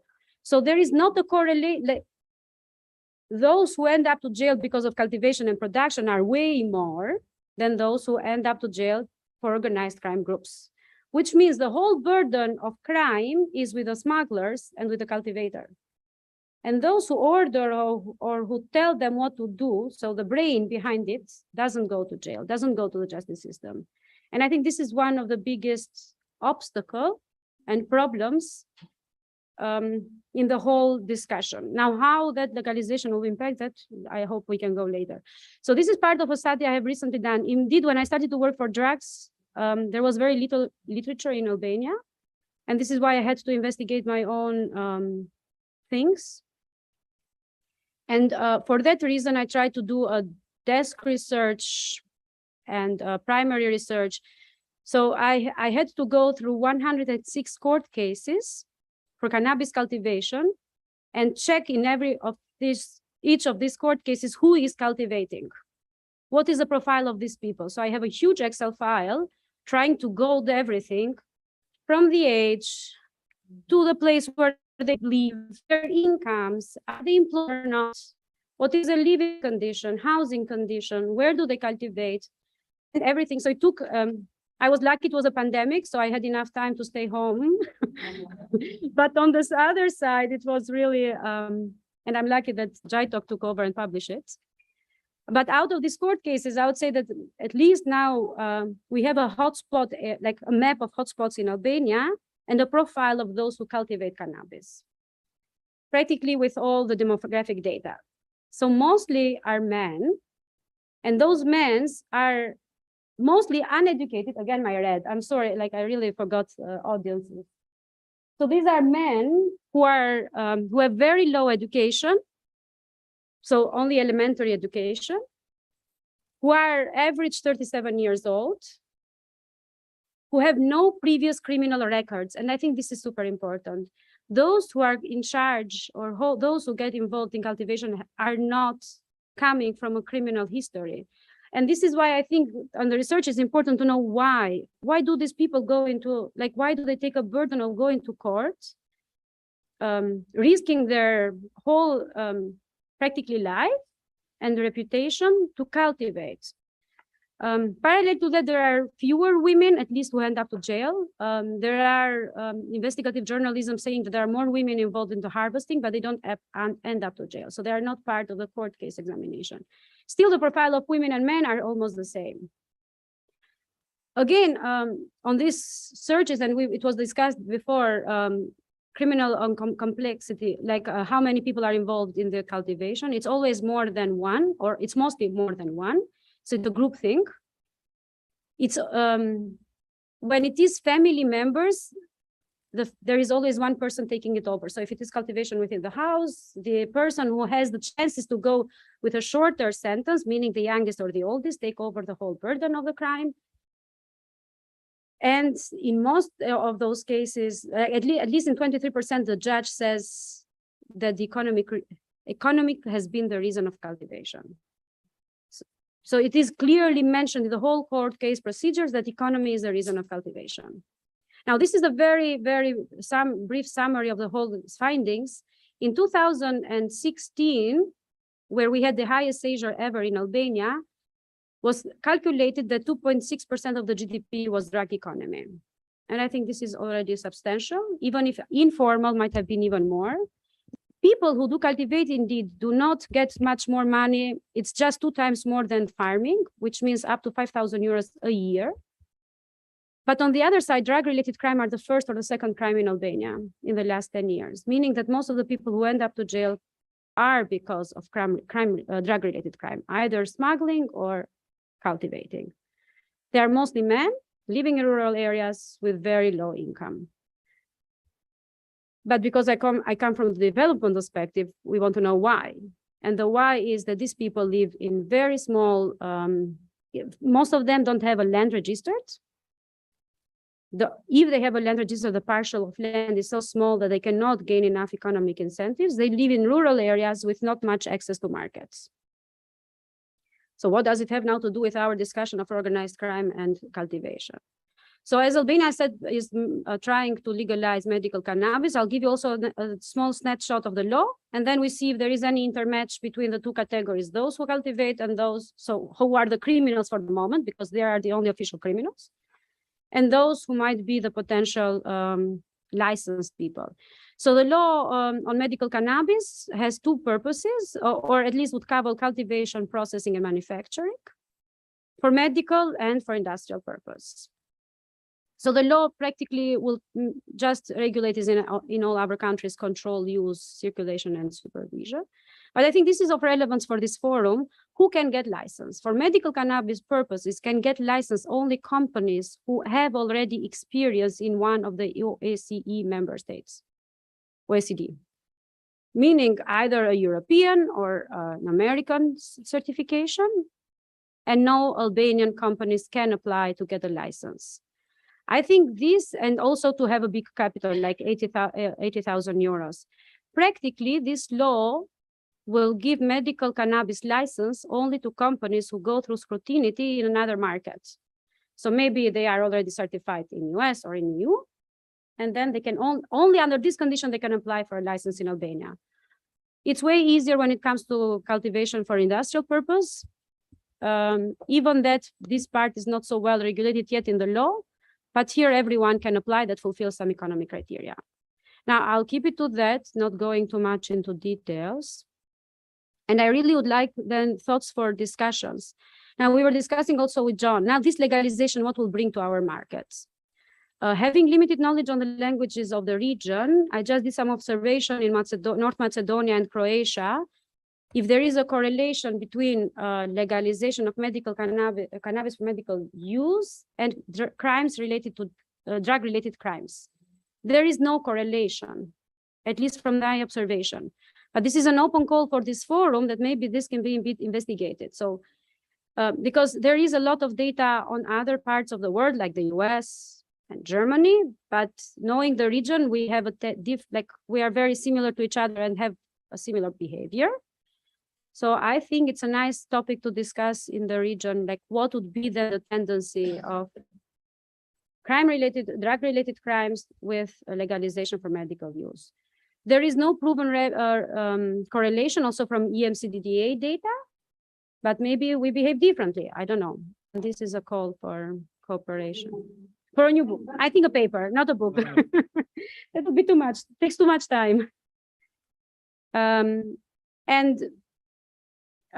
think I just teased you a bit, but I don't give the answer to what will happen to organized crime once the legalization happens, because I don't think I know that.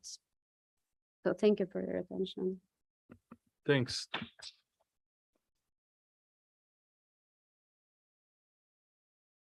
Okay, thanks to Professor Adela. So do you have any question, please? And comment. So far, cannabis is a new legalization, a new concept, but we already have poppies.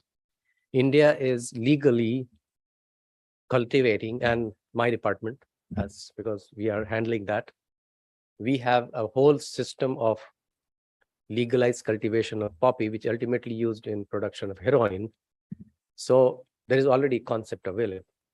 But the question is how to control it. And it's a challenge, because agricultural produce, it's very difficult to quantify the quantities, and definitely always there is a leakage.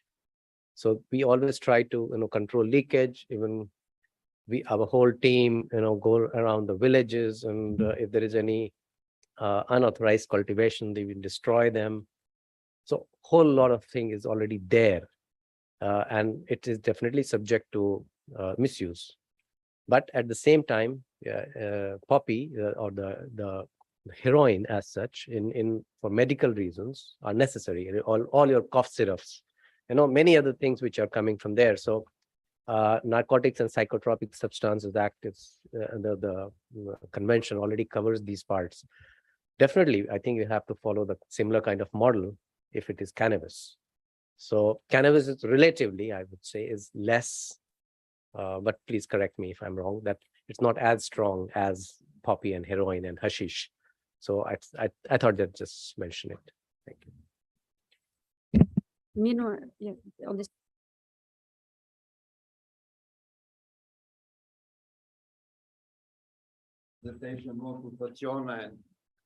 Adela, I just wanted to say, you asked what can be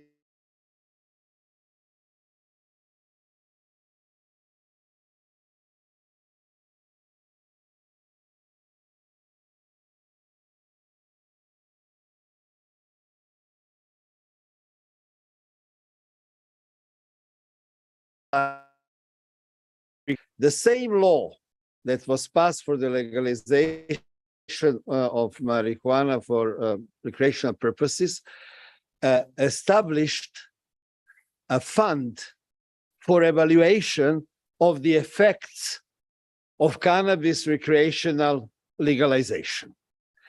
So they have carried out the study on the effects on the market and on the effects on the performance of police, law enforcement. Basically, I mean, there is a study but it was very interesting to find out, to see.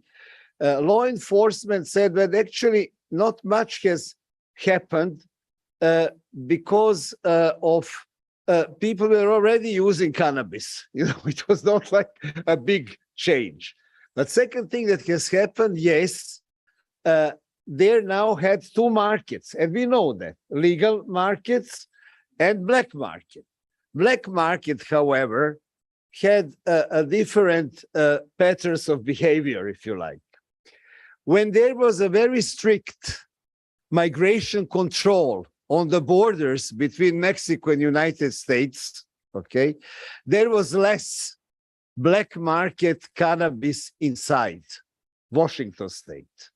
With the more laxed migration control over the borders, there was more.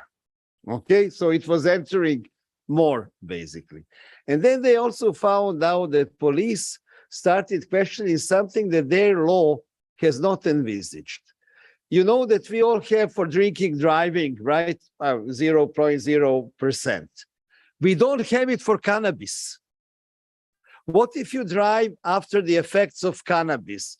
How much of THC is allowed to be present in your organism, and how to test it? Because alcohol we can test, we blow whatever things, but there is still not technological gadget to test the presence of THC in your blood when you are taking cannabis. So these are all you know, some would think, well, these are small, but these are not small things. These are things for which people, policymakers, have to be informed before making a decision whether to make one or another sort of legalization of cannabis. So I just wanted to provide this observation.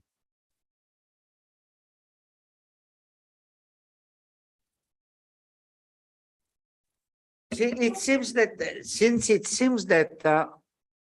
most of the original producer of marijuana migrated to other countries, particularly Spain and UK.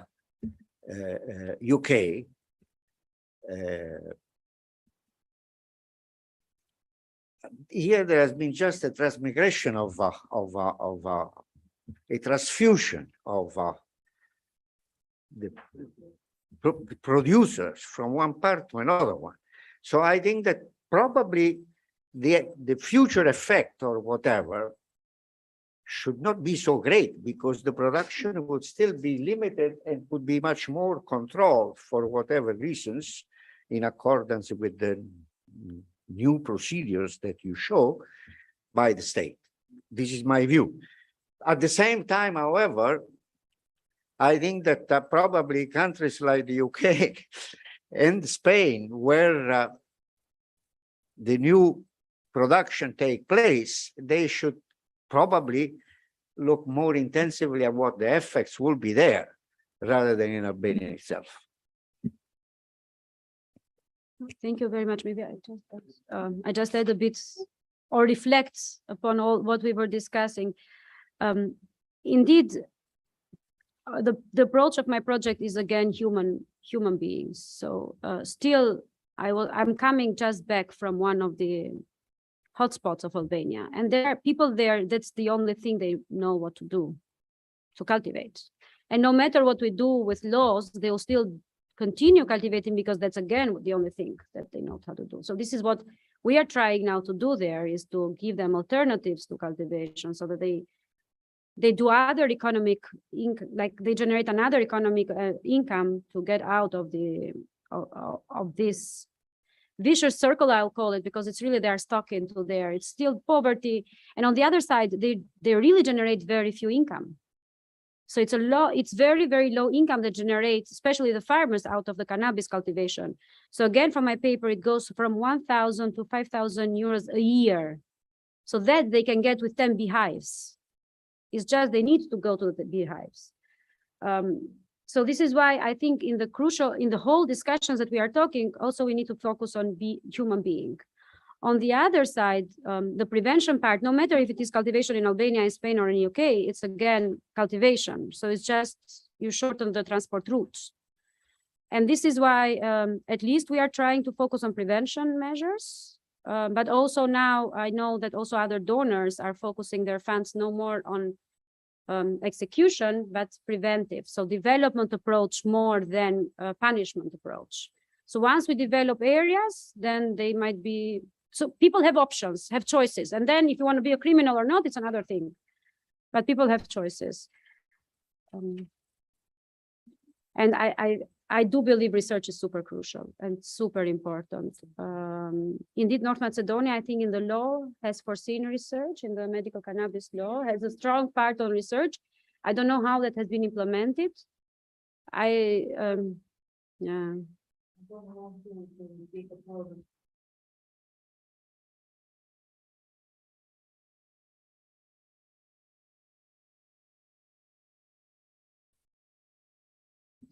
Yeah, but The same in Montenegro. In the law is the same. Yeah.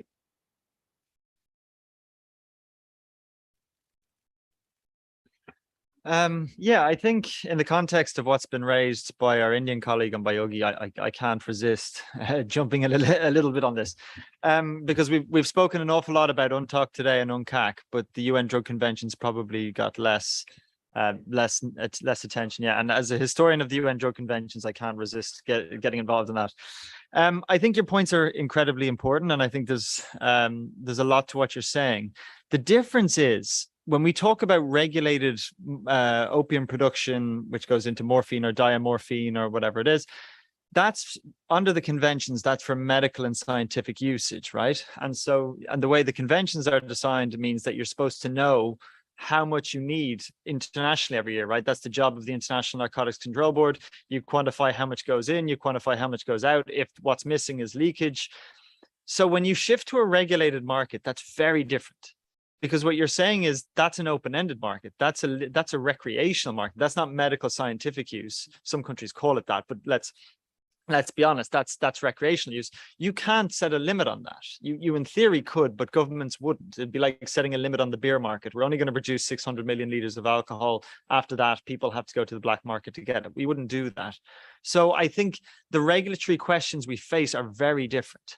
But you do highlight a very good point, right? Which is, in India, the excesses are dealt with by the police going up and ripping up crops.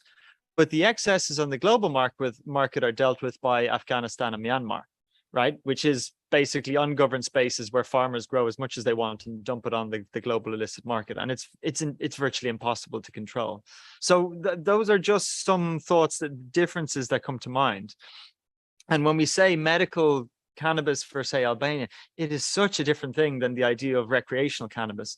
And then of course you can't trade recreational cannabis yet under the international system. You can trade medical cannabis. You can, in theory or in practice now, legalize for recreational use domestically, but you can't ship that. There is no mechanism in place to ship that around the world. So there is no access to foreign markets that you're going to be able to exploit. The last point, I think it goes to what Adela is saying, is recognizing that farmers are both, they bear the costs of prohibition, but they also get the benefits of prohibition.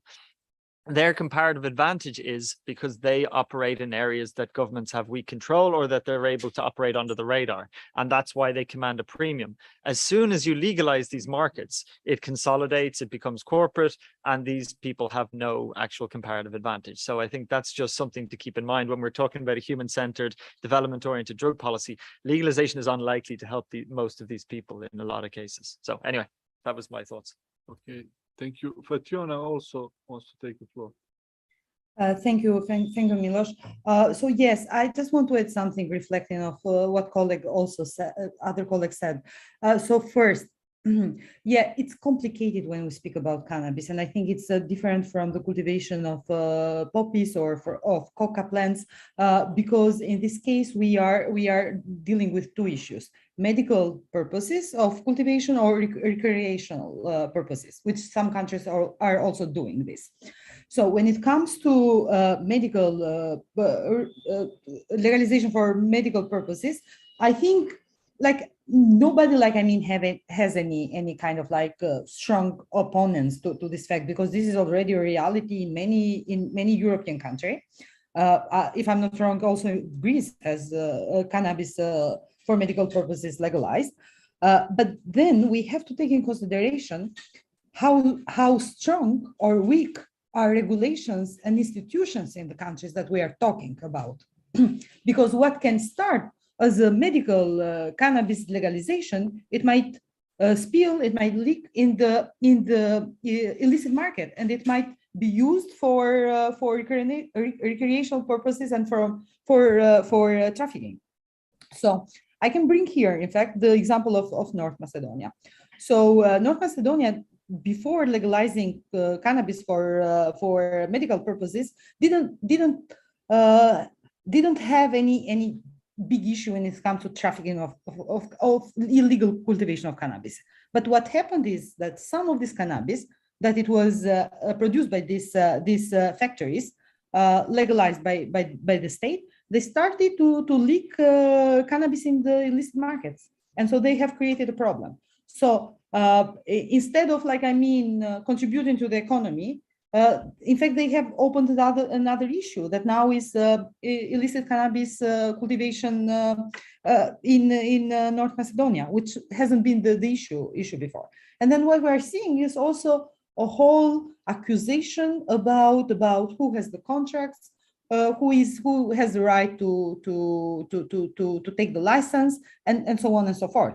So I think that that when we are speaking about countries in the Western Balkans, that they still have fragile institutions, I think it's very important to not only have good laws in paper, but also to see how much realistic these laws are going to be implemented, and how much our institutions are strong in order to not let this kind of abusement in corruption or in illicit markets.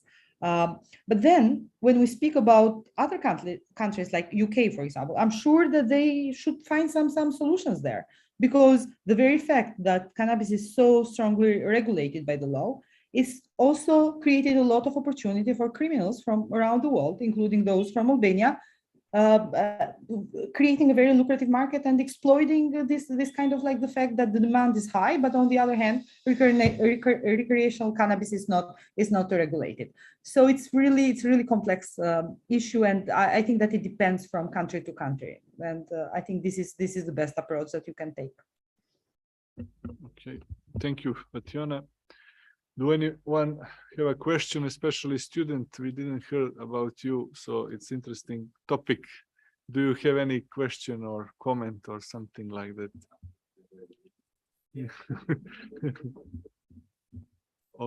Okay, if you don't have any question, thank you everyone, and I conclude also this panel.